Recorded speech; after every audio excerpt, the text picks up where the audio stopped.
वक्त हम लोग पाकिस्तान तहरीक इंसाफ का जो हकीकी आज़ादी लॉन्ग मार्च है उसके स्टेज के बिल्कुल सामने खड़े हैं। मेरे पीछे आप लोग देख सकते हैं कि डॉक्टर यास्मीन राशिद जो है वो इस वक्त शुरा से खिताब कर रहे हैं। आप लोग को बताता चलूँ कि इस वक्त जो है वो पाकिस्तान तहरीक इंसाफ के कारकुनान बड़ी तादाद में इस वक्त जलसा गाह में मौजूद है। ये पाकिस्तान तहरीक इंसाफ का जो आज़ादी लॉन्ग मार्च है ये लाहौर से शुरू हुआ था और ये इसी तरह ही काफ़िलों की शक्ल में जो है वो इस्लामाबाद की तरफ रवां दवाया। अगर मैं आपको स्टेज की तरफ दिखाता चलूँ तो इस वक्त जो है वो पाकिस्तान तहरीक इंसाफ की मरकज़ी क़यादत शाह महमूद कुरैशी साहब, डॉक्टर यास्मीन राशिद साहिबा, हमाद अज़हर साहब जो है वो मौजूद है। इसके अलावा जो ज़िली पाकिस्तान तहरीक इंसाफ की क़यादत है उसमें एजाज चौधरी साहब, हाजी इम्तियाज़ अहमद चौधरी साहब, तारिक महमूद साई साहब, फैसल साहब और दीगर लोग जो हैं वो इस वक्त मौजूद है जो कि शुरा से खिताब कर रहे हैं। और ये भी इतलात के मुताबिक कहा जा रहा है कि इमरान खान साहब जो कि चेयरमैन है पाकिस्तान तहरीक इंसाफ के,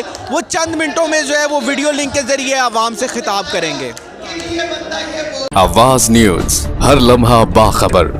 हमारे चैनल आवाज़ न्यूज़ को सब्सक्राइब कीजिए, बेल आइकन को प्रेस कीजिए ताकि आइंदा आने वाली वीडियोस का आपको बर वक्त नोटिफिकेशन मौसूल हो सके। हमारी वीडियोस को लाइक और शेयर करना मत भूलिए।